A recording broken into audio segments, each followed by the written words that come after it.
आज है 31 दिसंबर 99 की अव्यक्त वाणी।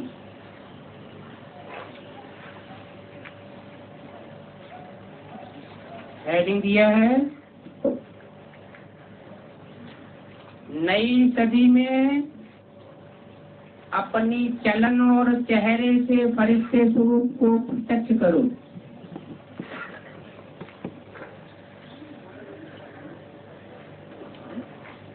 कौन करे?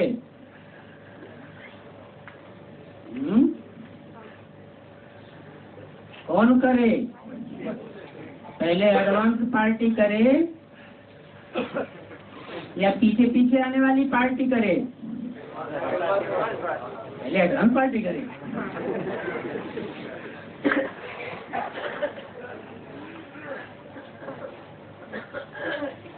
आज बाप दादा अपने परमात्मा पालना के अधिकारी बच्चों को देख हर्षित हो रहे हैं।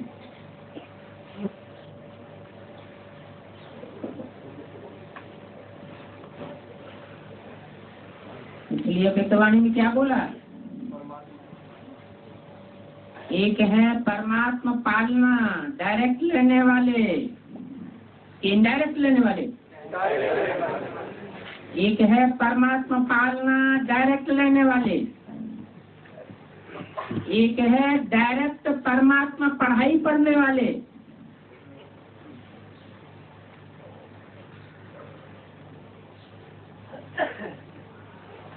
तो यहाँ कौन सी बात है? डायरेक्ट परमात्मा पालना के अधिकारी बच्चों को देख रहे हैं, देख रहे हैं।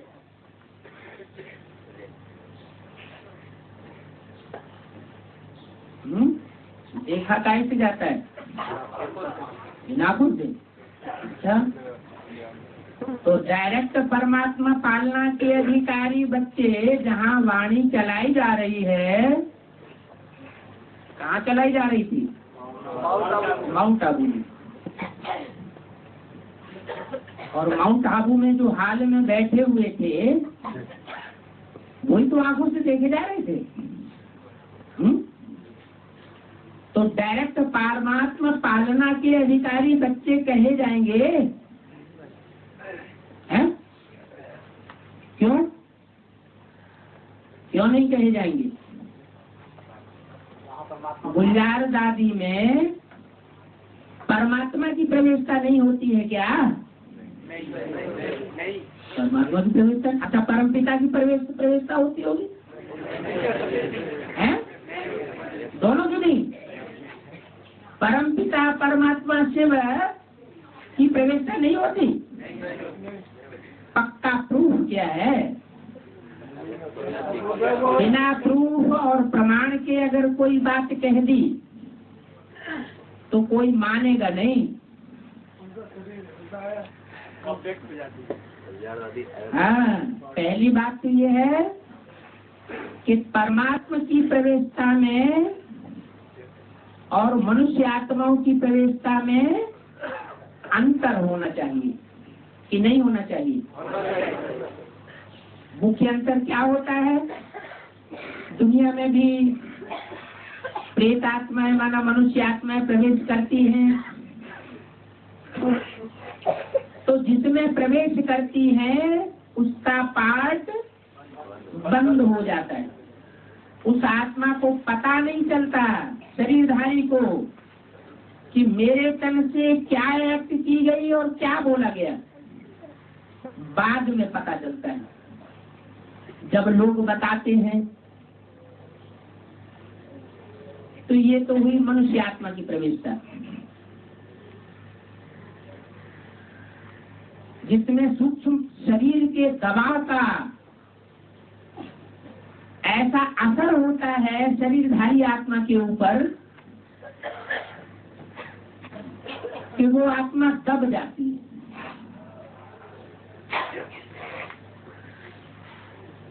और अव्यक्त हो जाती है। शरीरधारी क्या अनुभव करता है? आंखों से देखता है क्या?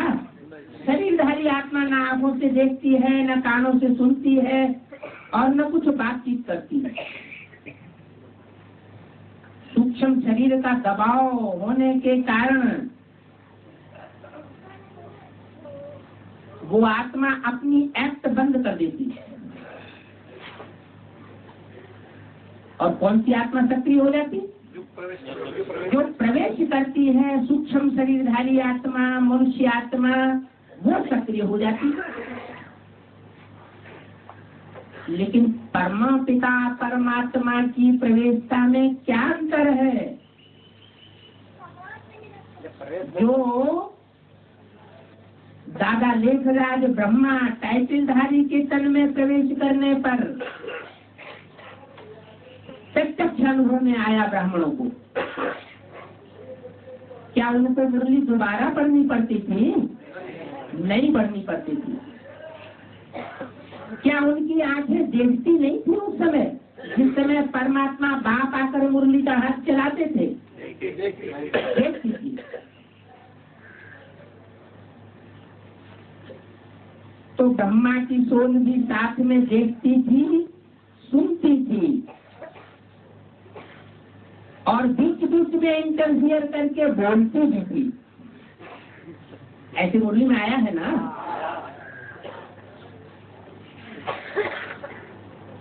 तो ये अंतर हुआ। क्या अंतर हुआ? कि मनुष्य आत्माएं जिस किसी शरीर में प्रवेश करती है तो शरीरधारी आत्मा का पार्ट बंद हो जाता है, और परमात्मा शिव माना सुप्रीम सोल जिसमें प्रवेश करता है तो जिस किसी शरीरधारी में भी प्रवेश करे, चाहे मुकर्रर रथ में और चाहे टेम्परेरी रथ में, अथवा 108 रुद्रमाला के मणकों में भी सर्विस अर्थ प्रवेश करता है। जिसकी यादगार है रुद्राक्ष के मणकों में क्या दिखाया जाता है? मुख दिखाया जाता है।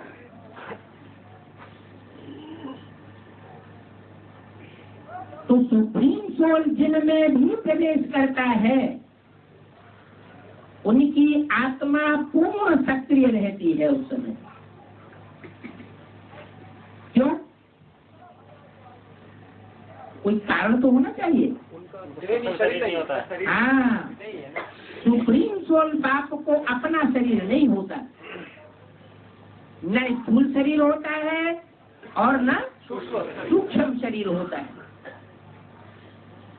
तो सूक्ष्म शरीर का दबाव भी नहीं पड़ सकता। जब सूक्ष्म शरीर का दबाव ही नहीं पड़ेगा शरीरधारी आत्मा के ऊपर, तो शरीरधारी आत्मा हल्की फुल्की रहेगी या उसे रेस्ट लेना पड़ेगा एक्स्ट्रा? परमात्मा बाप की प्रवेशता के बावजूद भी, लंबे समय की प्रवेशता के बावजूद भी वो आत्मा हल्की फुल्की अपने को अनुभव करेगी। ये विशेष अंतर है सुप्रीम सोल बाप की प्रवेशता में और मनुष्य आत्माओं की प्रवेशता में। क्योंकि मनुष्य आत्माओं का सूक्ष्म शरीर या स्थूल शरीर बनता ही तब है, जो 5 तत्वों का शरीर है, विकृत तत्वों का शरीर है, वो बनता ही तब है जब कोई न कोई पाप कर्म होते हैं अथवा पुण्य कर्म होते हैं, तो देव शरीर बनता है। अब देव शरीर में तो परमात्मा बाप प्रवेश करता ही नहीं, और इस दुनिया में देवताएं होते भी नहीं, तो देवात्माओं की तो बात ही नहीं। अब रही मनुष्यों की बात, तो मनुष्य आत्माओं में जिनमें परमात्मा बाप शिव प्रवेश करते हैं, उन आत्माओं को उसमें एक्स्ट्रा ऑर्डिनरी हल्कापन महसूस होता है, स्पेशल शक्ति मिलती है। वो बाप के रूप में कड़क पार्टधारी की प्रवेशता नहीं थी। कैसी प्रवेशता थी?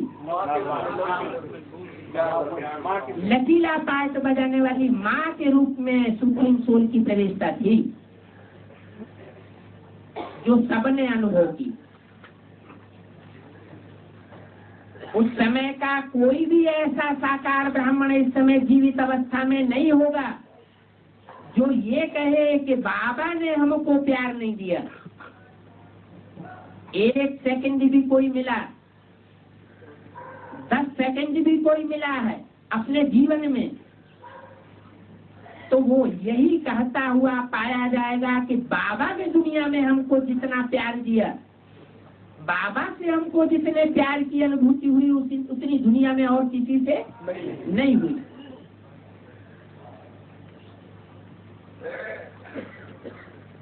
क्यों? क्योंकि सुप्रीम सोल सबसे पावरफुल सोल है इस संसार में, पार्ट बजाने वाली सोल, लेकिन कर्म बंधन रहित पार्ट बजाती है। और जो पार्टधारी है, चाहे हीरो पार्टधारी ही क्यों न हो, आज से अंत तक पार्ट बजाने वाला, 5000 वर्ष के ड्रामा में सक्रिय पार्ट बजाने वाला, हीरो हीरोइन का पार्ट ही क्यों न हो, लेकिन वैसा पार्ट नहीं बजा सकती जैसा सुप्रीम सोल पार्ट बजाता है। तो सुप्रीम सोल बाप ब्रह्मा के तन में आकर के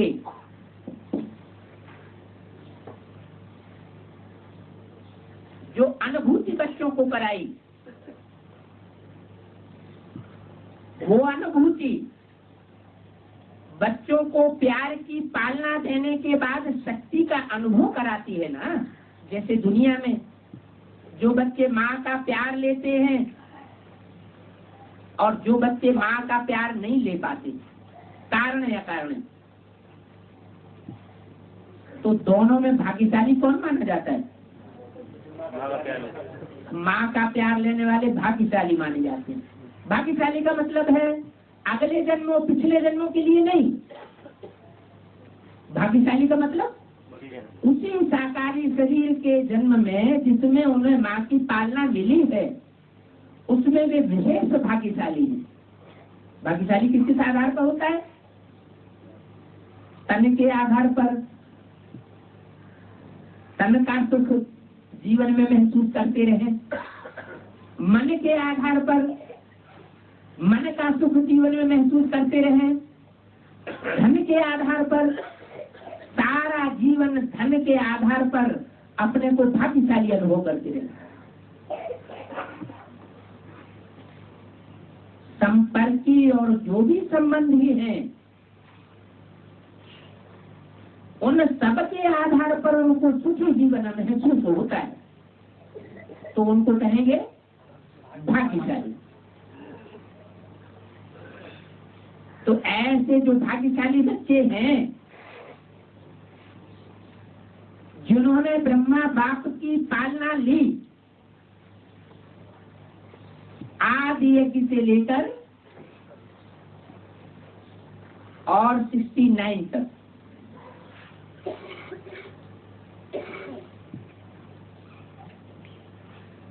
वो पालना लेने वाले बच्चे कभी उस अनुभव को भूल नहीं सकते और नकार भी नहीं सकते।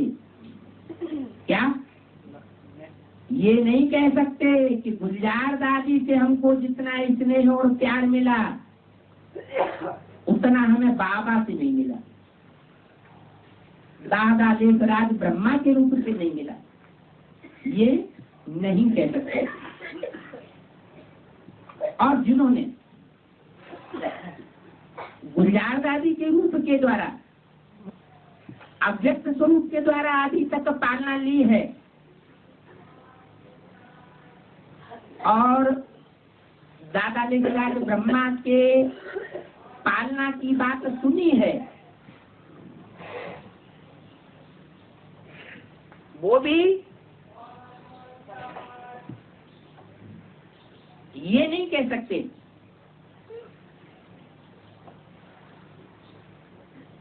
कि बाबा की सोल माँ का पार्ट नहीं बजाया। बुद्धिवादी बच्चे बुद्धि से खींचते हैं और जिन्होंने प्रैक्टिकल अनुभव किया उनको तो खींचने की बात ही नहीं। गुलजार दादी के तन में जो पार्ट चला उस पार्ट से इतना निश्चित है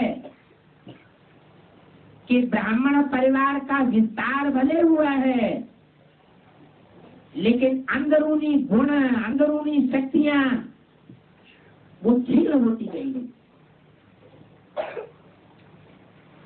जैसे संसार में होता रहा, कितने भी पावरफुल से पावरफुल मनुष्य आत्माएं, धर्म पिताएं, महात्माएं क्यों ना आए हों, दुनिया में स्नेह, सौहार्द, सहानुभूति, सहनशीलता, ये गुण गिरते गए हैं या बढ़ोतरी हुई है? गिरे हुए। सुप्रीम सोल में ये अंतर आ जाता है। सुप्रीम सोल बाप आकर जिस तन के द्वारा पायस बजाता है, दृष्टि देता है, वाचा से वाणी सुनाता है, उस वाणी में ये पावर होती है जो शास्त्रों में गाया हुआ है, मुरली तेरी में जादू। कौन सा जादू? परिवर्तन का जादू। और क्या परिवर्तन? स्थूल रूप में कोई परिवर्तन देखने में नहीं आता। वो बुद्धिमानों की बुद्धि बाप है सुप्रीम सोल, तो बुद्धि का परिवर्तन करता है। क्या परिवर्तन करता है? मन और बुद्धि का परिवर्तन कर देता है।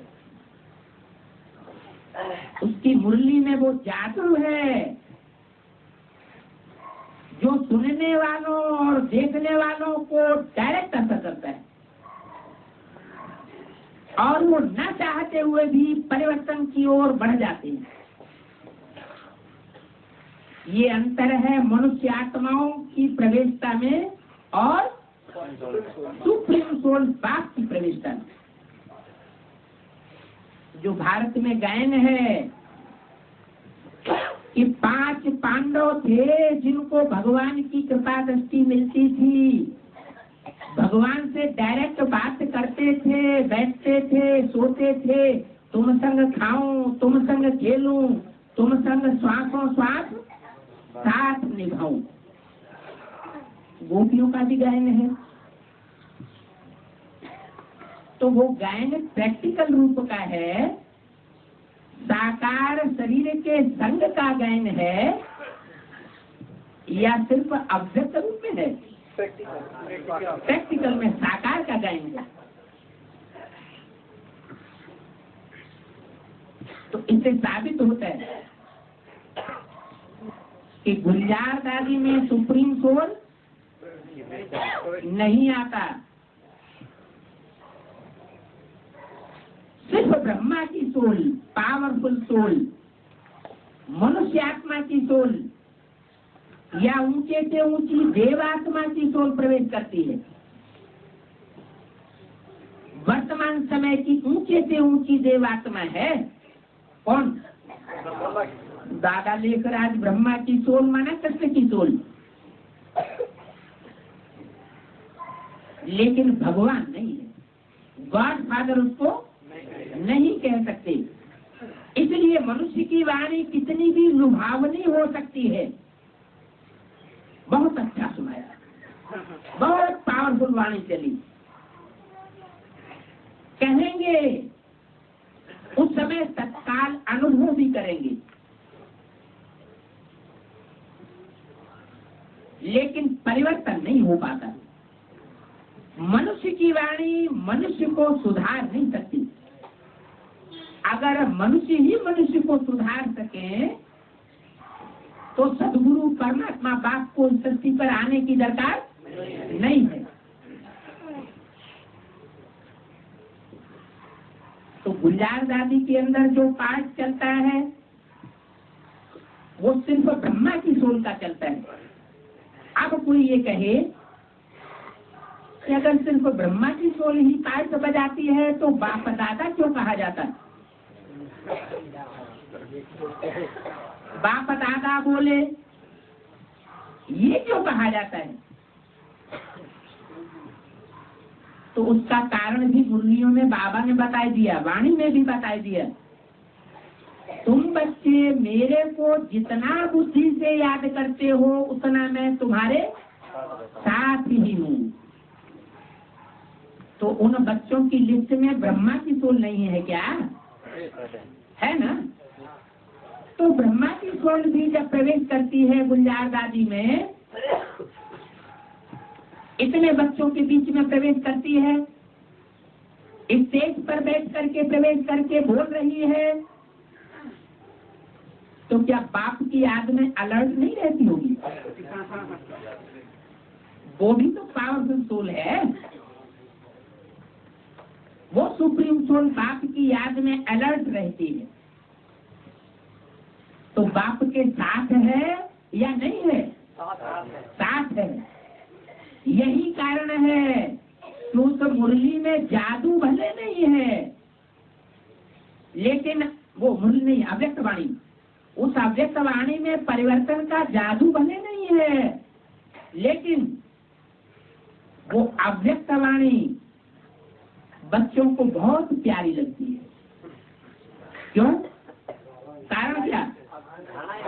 हाँ, देवात्मा के द्वारा वाणी चलाई जा रही है। देवताएं कैसे होते हैं? ज्ञानवान होते हैं या धारणावान होते हैं? ज्ञानवान नहीं होते, धारणावान होते हैं। तो धारणाओं का राजा साक्षात धर्मराज की सोल वाणी चलाएगी। समझने वाले भले न समझ पाए, ऐसे बने हो क्या? ऐसा है ना? तो वाणी में रहस्य भरा हुआ है। भले परिवर्तन करने वाली वाणी नहीं है, लेकिन पावरफुल है। बच्चों के हृदय को उस समय इफेक्ट कर देती है।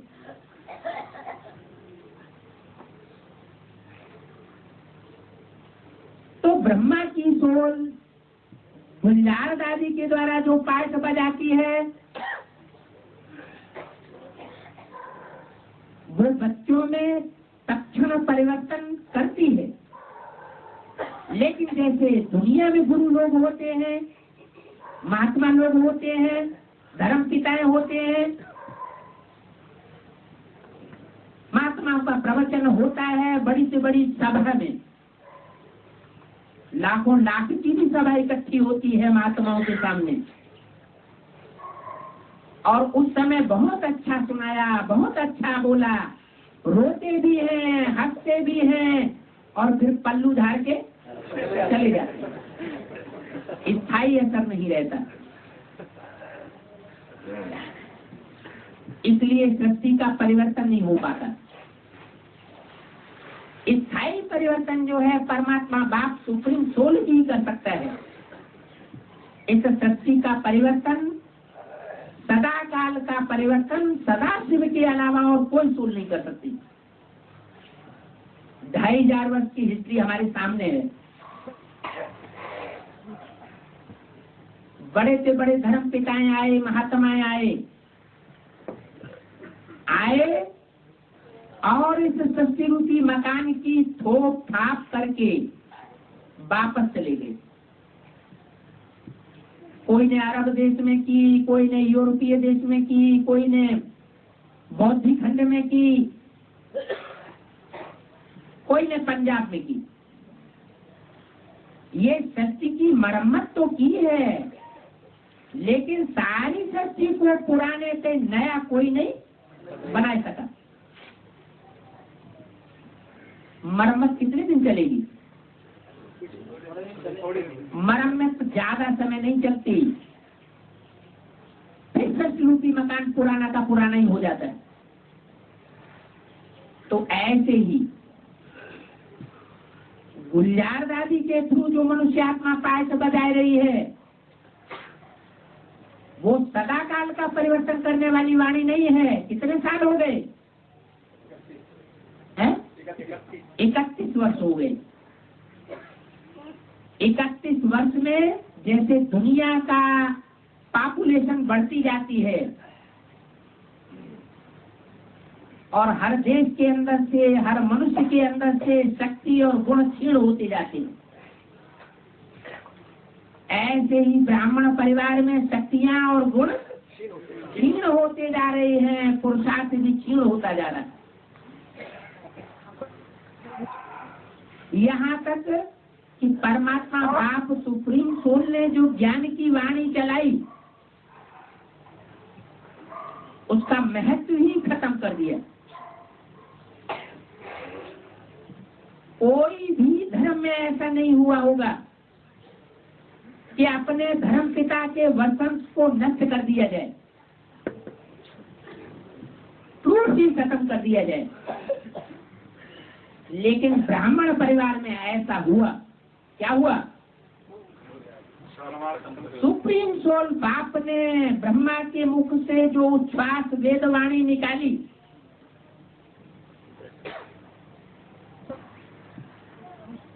वो टैप की हुई वाणी कहाँ गई?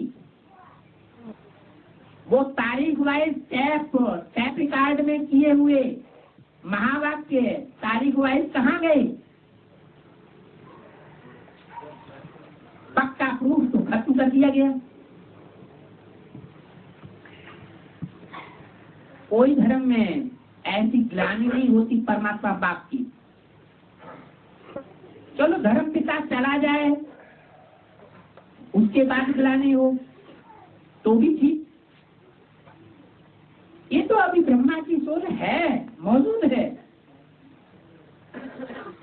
लगातार बच्चों की सेवा कर रही है।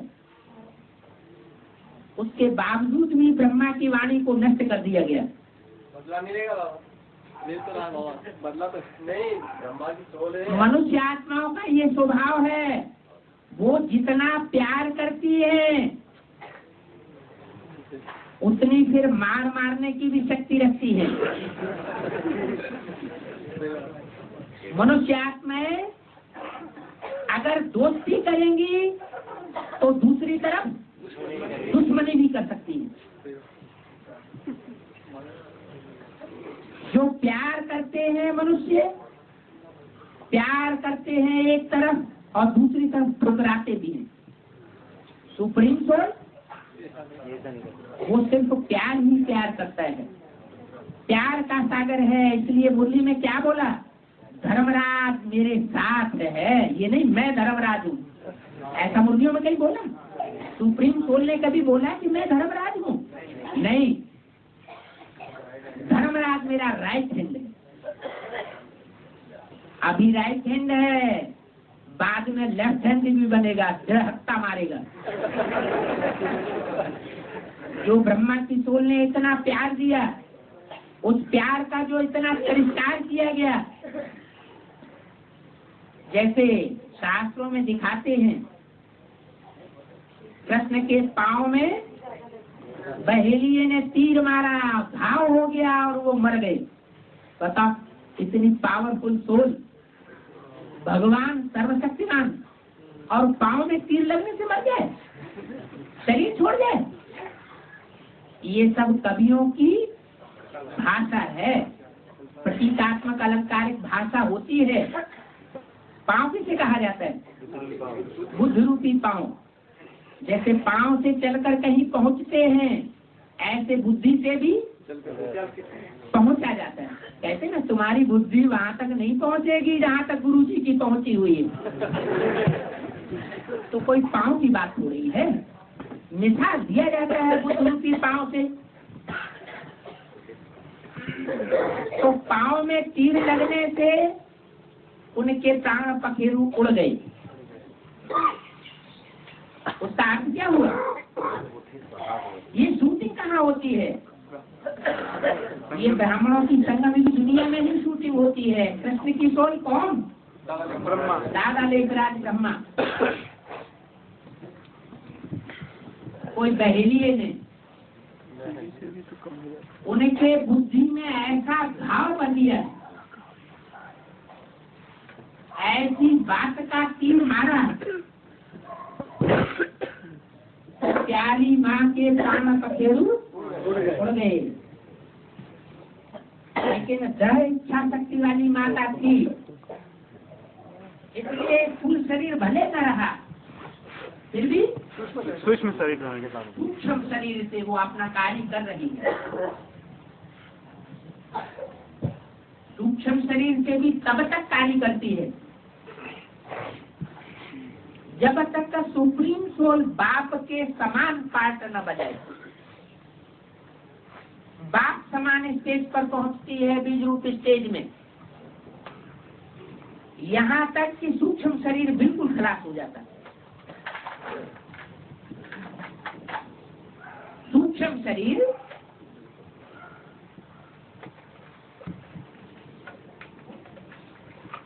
इतना सूक्ष्म बनता जाता है, उतनी ही आत्मा और प्योरीफाई होती जाती है। क्या? चाहे वो प्रेत आत्माओं की भी आत्मा क्यों न हो, जितनी जितनी सूक्ष्म बनती जाएगी, अभी भी एडवांस पार्टी में कोई में सूक्ष्म शरीरधारी आत्माएं प्रवेश करती हैं। बहुतों को पता भी होगा कि बाबा से दृष्टि भी लेती हैं, वाणी भी सुनती हैं, और अंदर ही अंदर अपना परिवर्तन का जो हिसाब किताब है पूरा कर लेती है। प्रेत योनि से उनका छुटकारा हो जाता है और वो नया जन्म भी ले लेती है। उनको भाषणा भी आती है कि अब मैं नया जन्म लेने वाली हूँ, इस योनि से मेरा छुटकारा हो गया। इस आधार पर होता है क्योंकि बाबा ने बोला है पहले ही कि इन प्रेत आत्माओं का भी उद्धार किसके द्वारा होगा? किसके द्वारा होगा ना? तुम बच्चों के द्वारा। भूत प्रेतों को पढ़ाई पढ़ाने बाप नहीं आता है। आप कहें ब्रह्मा की आत्मा, ब्रह्मा की आत्मा को इविल सोल नहीं कहेंगे। क्या? वो देव आत्मा है, वो किसी को दुख देने वाली आत्मा नहीं है। जो दुखदायी आत्माएं होती हैं वो तो दुख देने का ही काम करती हैं, बात करती हैं, दृष्टि देती हैं, ला ला ला के करके क्रोध की दृष्टि देंगी। तो ऐसी आत्माएं भी जब ब्राह्मणों के संपर्क में प्रवेश करके आती हैं तो उनका परिवर्तन हो जाता है। क्यों?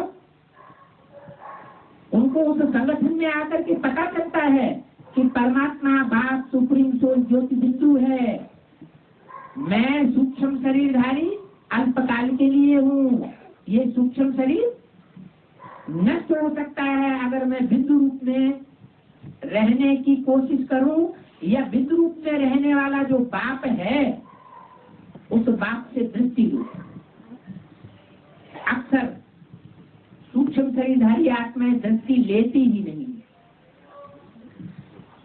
नीची नजर कर लेंगी।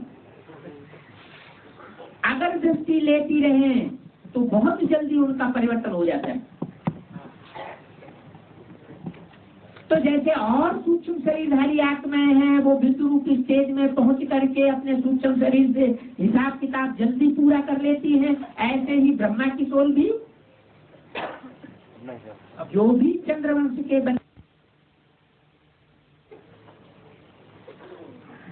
दूसरे धर्म की भी आत्माएं हैं, जड़ों को कहेंगे आधार,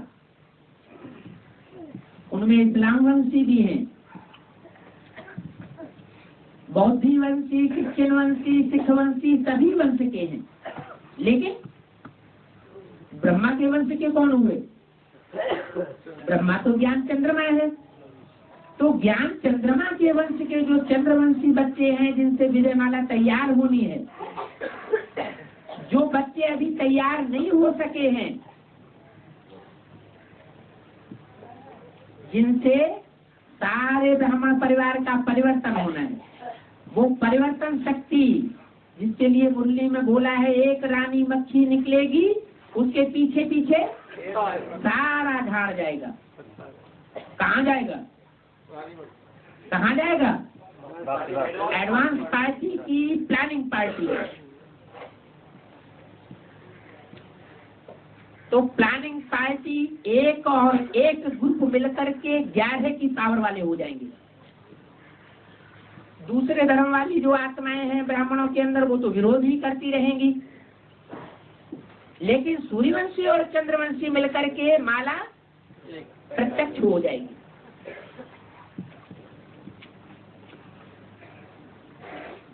तो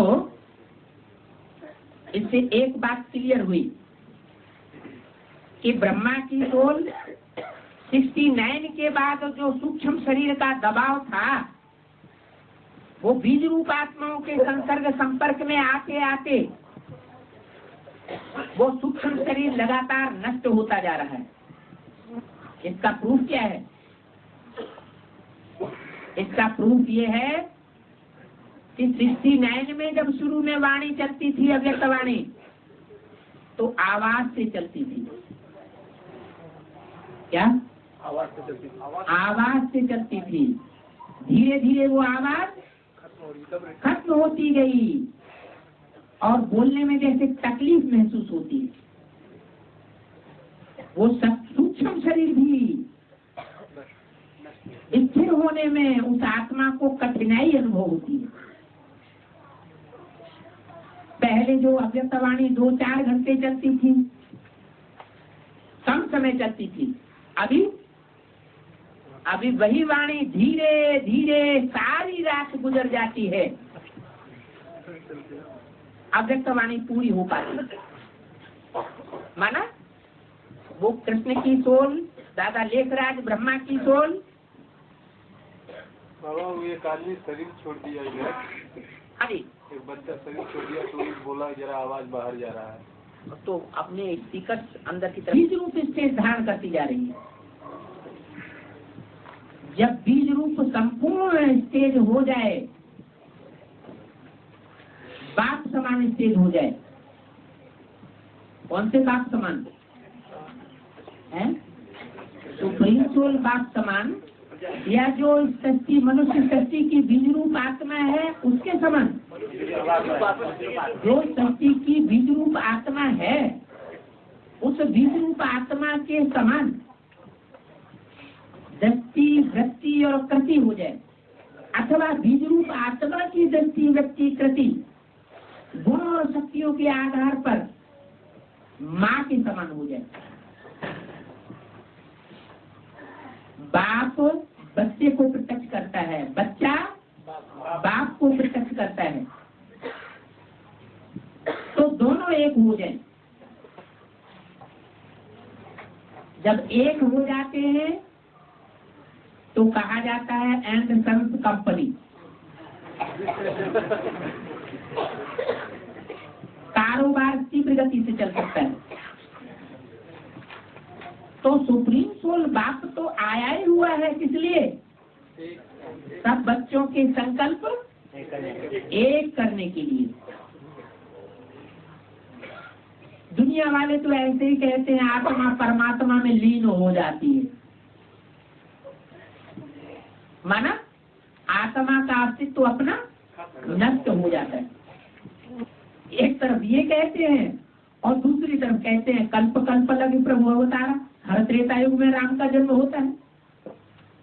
तो राम वाली सोल, उसका अस्तित्व नष्ट होता है कल्प के अंत में, या ज्यों का ज्यों बना रहता है?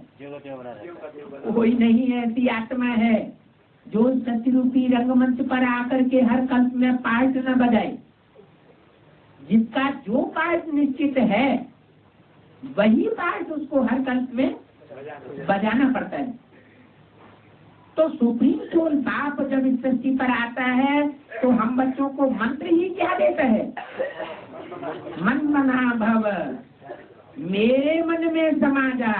3 शब्द है, मत मेरे, मना मन में, भव मन समा जा, मेरे मन में समा जा। मन क्या है? कोई स्थूल बर्तन थोड़े ही है। मन माने जो मन के अंदर संकल्प विकल्प हैं,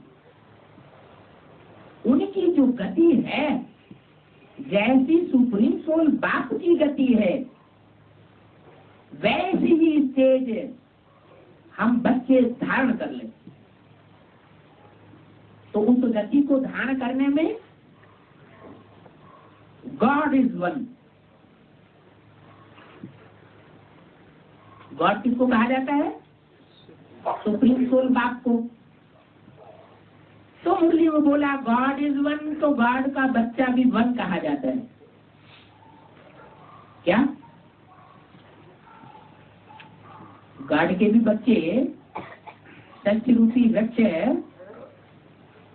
होगा तो बीज, और बीज के बाद जो पत्ते बनते हैं वो नंबरवार बनेंगे या एक साथ सब बन जाएंगे? नंबरवार बनेंगे। सबसे पहले तो बीज चाहिए, तो वो बीज तैयार होता है। सुप्रीम सोल शिव की मानिंद समान शक्ति वाली पहली जो आत्मा तैयार होती है आत्मिक स्टेज में, वो है सत्य रूपी वृक्ष का बीज राम बाप। इसलिए मुरली में बोला है कृष्ण को बच्चा कहा जाता है। क्या? कृष्ण को बच्चा कहा जाता है। कृष्ण बच्चा है, माना बच्चा बुद्धि है, क्लीन पेपर है। और राम बाप को कहा जाता है। कभी मुरली में बोला कि कृष्ण बाप है? नहीं बोला। राम बाप को कहा जाता है, माना जहां बाप शब्द आया है वहां राम से उसको जोड़ा गया। तो इससे ये साबित हुआ कि बाप का जो पार्ट है राम वाली सोल का, छुपा रुस्तम बाद में खुले। ये भी मुरली में बोला। वो गुप्त पार्टधारी है। जैसे बीज धरणी के अंदर होता है तब अपना कार्य करता है, या बाहर हवा में खुले वातावरण में होता है तो अपना कार्य करता है? धरणी के अंदर होता है तो गुप्त कार्य करता है। बाद में वृक्ष के रूप में प्रत्यक्ष होता है, पत्तों के रूप में, फल के रूप में, फूलों के रूप में, टहनियों और डालियों के रूप में, तने के रूप में प्रत्यक्ष होता है। बीज का वो रूप गुप्त ही रहता है। कहते भी हैं कि दाना खाक में मिलकर गुले गुलजार होता है। बीज जब तक अपने को धरणी में मिक्स न कर दे तब तक वृक्ष के रूप में, पौधे के रूप में सरसब्ज नहीं होता। तो बीज का पार्ट अपना है। और संगम युग में जो जड़ें तैयार होती हैं, जैसे जैसे वृक्ष बढ़ता जाता है वैसे वैसे जड़ें भी बढ़ती जाती हैं। पहले पत्ते का पार्ट अपना है। पहला पत्ता कौन? कृष्ण की सोल। तो कृष्ण की सोल संगम युग में भी जब बीज रूप स्टेज धारण कर लेती है तो वो संगम युगी कृष्ण के रूप में ब्राह्मणों के बीच प्रत्यक्ष होने लगती है। कैसे? ब्राह्मणों में जो एडवांस पार्टी का प्लानिंग ग्रुप है, वो प्लानिंग ग्रुप के अंदर राम और राम की सहयोगी आत्माएं, उस ग्रुप के अंदर वो कृष्ण की सोल भी प्रवेश करके पार्ट बजाती है। इसलिए यादगार बना हुआ है शंकर का रूप, उसमें तीसरा नेत्र शिव नेत्र कहा जाता है। शिव की प्रवेशता की यादगार है। और बाजू में मस्तक में चंद्रमा भी दिखाया जाता है। वो चंद्रमा संपूर्ण होता है या क्षीण चंद्रमा होता है? क्षीण होता हुआ चंद्रमा सूक्ष्म रूप, माना सूक्ष्म शरीरधारी आत्मा जो बीज रूप स्टेज जब धारण करती है तो राम की सोल में कार्य करती है, माना शंकर के रूप में पार्ट बजाती है। और जब सूक्ष्म शरीर से पार्ट बजाती है तो बच्चों में कहीं प्रवेश करती है। और खास करके जो तन मुकर्रर किया गया अव्यक्तवाणी में, पहली अव्यक्तवाणी में जिसका इशारा दिया कि जिस संदेशी को मुकर्रर करेंगे उसके द्वारा वाणी चलेगी। तो गुलजार दादी का तन मुकर्रर हुआ, उसके द्वारा ब्रह्मा की सोल ने वाणी चलाई, जो वाणी अब तक भी हम बच्चों को मिल रही है। अब प्रश्न ये पैदा होता है, बहुत से बच्चों के अंदर ये संशय भी आ जाता है कि आखिर ये अव्यक्त पाठ कब तक चलेगा। अगर दादा देख रहे आज ब्रह्मा का जो रूप है, क्योंकि ब्रह्मा के रूप तो अनेक हैं, 5 मुख भी दिखाई गई, तो दादा देख रहे आज ब्रह्मा का जो रूप है वो तो 100 साल का है। वो 100 साल कब पूरे हुए हैं? 88, 89, 76 में ब्रह्मा का पूरा हुआ, दादा लेखराज का, प्रजापिता का। सन 36-37 में दादा लेखराज को जब साक्षात्कार हुए थे तो उनमें प्रवेशता साबित होती है या उनमें साबित नहीं होती? साबित नहीं होती। क्यों? कोई प्रवेशता नहीं कराया था। क्योंकि साक्षात्कार तो बहुतों को होते रहे भक्ति मार्ग में, उससे ये पक्का नहीं किया जा सकता किसी के अंदर सुप्रीम सोल ने प्रवेश कर लिया। मुरली में भी बोली है ये बात, साक्षात्कार करने को प्रवेश होना नहीं कहेंगे। अगर प्रवेश हुआ होता तो ब्रह्मा बाबा मुझते नहीं, लौकिक गुरु से पूछने की दरकार नहीं रहती, वाराणसी में जाकर के विद्वान आचार्यों पंडितों से जानकारी लेने की जरूरत नहीं रहती। वो वाराणसी में मुरली में बोला है कि वाराणसी में गोले के चित्र बनाते रहते थे, समझ में कुछ भी नहीं आता। तो समझ में नहीं आता था, तो इससे साबित होता है कि सुप्रीम सोल ने समझाने के लिए उनमें प्रवेश नहीं किया। समझना और समझाना जो ज्ञान का मार्ग है वो पार्ट परमात्मा शिव का उनमें नहीं शुरू हुआ था। एज के हिसाब से भी जो प्रूफ दिए हैं तथाकथित ब्रह्मा कुमार कुमारियों ने, वो 2 प्रकार के बातें बताते, 3 प्रकार की भी बातें बताते। कहीं बताया गया सन 36 में उनके 7 साल पूरे हो गए। फिर दूसरे ज्ञानमत पत्रिका में कहीं बता दिया गया उनके 60 साल सन 36 में नहीं पूरे हुए, 46-47 में पूरे होते हैं। ज्ञान के आधार पर ही ये बात सही साबित होती है।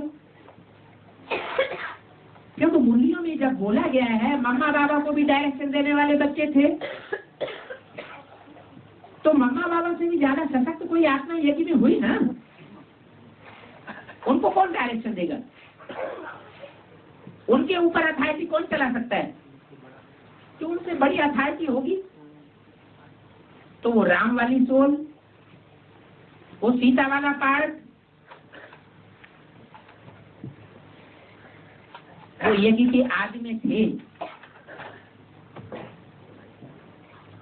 और उनके पास ब्रह्मा बाबा को क्लैरिफिकेशन लेने के लिए, अपने साक्षात्कारों को समझने के लिए जाना पड़ा। अगर न गए होते तो अव्यक्त वाणी में ये बात न बोली होती क्या कि इस रथ को कहां से पकड़ा? पूर्वी बंगाल से। तो कहते सिंध हैदराबाद से पकड़ा। तो इससे ये बात पक्की हो गई कि सारी सृष्टि का जो वृक्ष है, वट वृक्ष, उसकी यादगार भारत के पूर्वीय देश बंगाल में है। जहाँ वो यादगार बनी हुई है, जरूर वहां से ही सूर्य उदय होता है।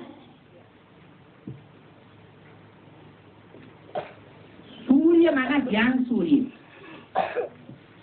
ज्ञान सूर्य सुप्रीम सोल नहीं है। क्या सुप्रीम सोल कोई ज्ञान सूर्य का पार्ट बनाने वाली आत्मा नहीं है, क्योंकि सूर्य तो दिन करने वाला भी है और सूर्य रात करने वाला भी निमित्त बनता है। क्या परमात्मा सुप्रीम सोल रात करने के निमित्त बनता है? नहीं। तो कौन बनता है? जरूर इस मनुष्य शक्ति रूपी वृक्ष का कोई बीज है। जब उसे ज्ञान मिलता है, सुप्रीम सोल बाप प्रवेश करता है, तो ज्ञान का दिन बनाने के लिए वो निमित्त बन जाता है। और उसके साथ साथ चंद्रमा भी सहयोगी बनता है। इन सूर्य और चंद्र देवताओं के द्वारा, जो शास्त्र में लिखा है सूर्य देवताय नमः, चंद्र देवताय नमः, ऐसे तो बोला है, जिससे साबित होता है वो देव आत्माएं हैं। सुप्रीम सोल गॉड फादर सूर्य और चंद्र नहीं है। सुप्रीम सोल वो सूर्य में प्रवेश करता है। प्रवेश करके पहले पहले उसको ज्ञान देता है। जैसा संस्कृत की गीता में लिखा हुआ है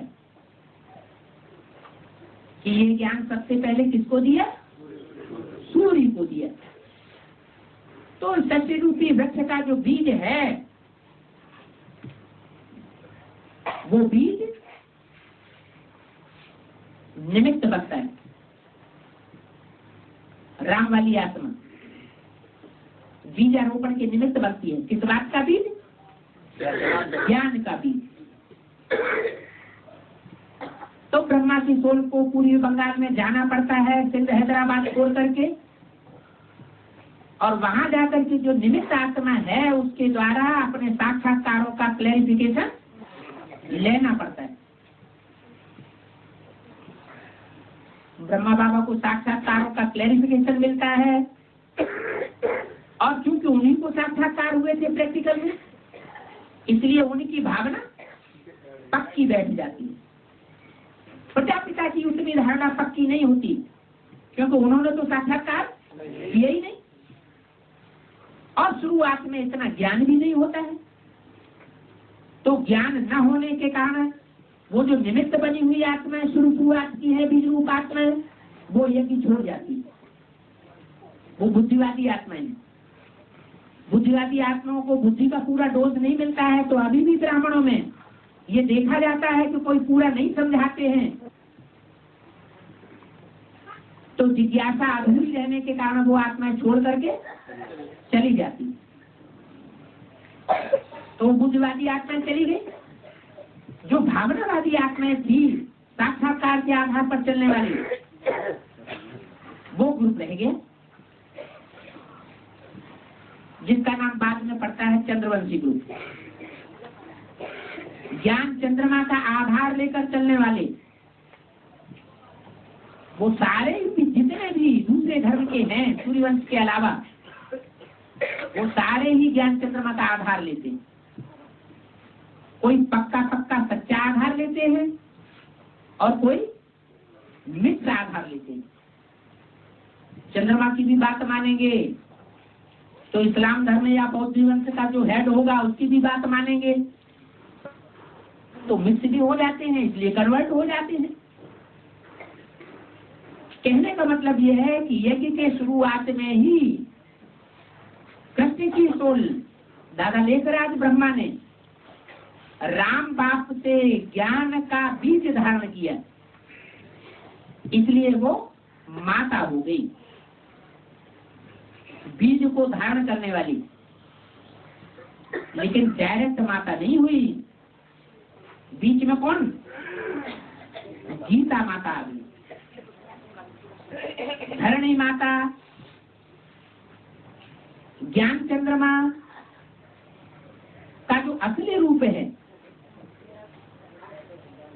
वो ज्ञान चंद्रमा का असली रूप तो माता का होना चाहिए, जो भारतवर्ष में पूजा जाता है। जगदम्बा के रूप में उसकी पूजा होती है। इसलिए टाइटलधारी दादा लेखराज ब्रह्मा हुए और बाद में ब्रह्मा की सोल जिस किसी भी ब्रह्मा कुमारी में प्रवेश करती है वो ब्रह्मा कुमारी संसार में जगदम्बा के रूप में प्रत्यक्ष होती है। इसलिए जगदम्बा से वो गर्भ से, बुद्धि का गर्भ है ना, 8-9 साल के बाद वो बच्चा कोई मनुष्य शरीर के द्वारा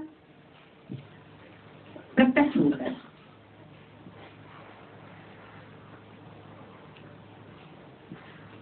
तो 100 साल उनके कब पूरे होते हैं? 88-89 में। अब कोई कहेगा कि अगर ब्रह्मा का रूप नष्ट हो गया, खत्म हो गया, तो उसका नया रूप क्या? ब्रह्मा 100 साल की एज में खत्म हो जाता है, ऐसे मुरली में भी बोला, शास्त्रों में भी लिखा हुआ है। ब्रह्मा की आयु 100 साल। तो 100 साल 88-89 में ब्रह्मा की आयु खलास हुई मृत्यु लोक में, तो कौन सा लोक आना चाहिए? वो सोल कहाँ होनी चाहिए? वैकुंठ लोक में होनी चाहिए। पहले तो गर्भावस्था में प्रवेश करे। तो जैसे कोई बच्चा गर्भ में प्रवेश करता है तो क्या वहां उसकी मनोबुद्धि काम नहीं करती? या गर्भ में रह करके दुख का अनुभव करता है? नहीं करता? करता है ना। लेकिन यहाँ तो ये अलौकिक बच्चा है जिसके लिए शास्त्रों में दिखाया है पीपल का पत्ता। का आधार लिया, पीपल के पत्ते की नवैया का आधार लिया कृष्ण बच्चे ने। वो भी एक रूपक है, प्रतीकात्मक चित्र है। माना कोई ऐसा व्यक्तित्व है रुद्रमाला का, एडवांस पार्टी की, प्लानिंग पार्टी का, जो सबसे लास्ट मणका होने पर भी परमात्मा बाप का अति नजदीक और प्यारा बच्चा है। वो है जगदम्बा। रुद्रमाला, उसमें ऊपर के 2 मणके, उनमें एक जगत पिता और दूसरा जगत माता, जगदम्बा से दुर्गा नाम देते हैं। तो वो कलयुग के अंत में आकर के वो आत्मा बहुत कमजोर हो जाती है, शरीर से भी और मन बुद्धि से भी। बाप क्या करते हैं? आकर माताओं को ही आकर ऊंचा उठाते हैं। तो जो माताओं की भी माता जगदम्बा है, गीता माता है, वाणियों में उसकी महिमा भरी हुई है। तो जरूर कोई श्रेष्ठता है, कोई श्रेष्ठ सोल है, गुह्य कार्ट बजाने वाली है। उसकी गुह्यता को बड़े बड़े विद्वान नहीं समझ सकते।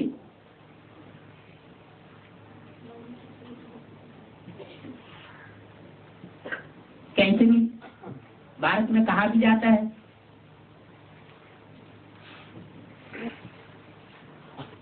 क्रिया चरित्रम दैवो न जानाति कुतो मनुष्य।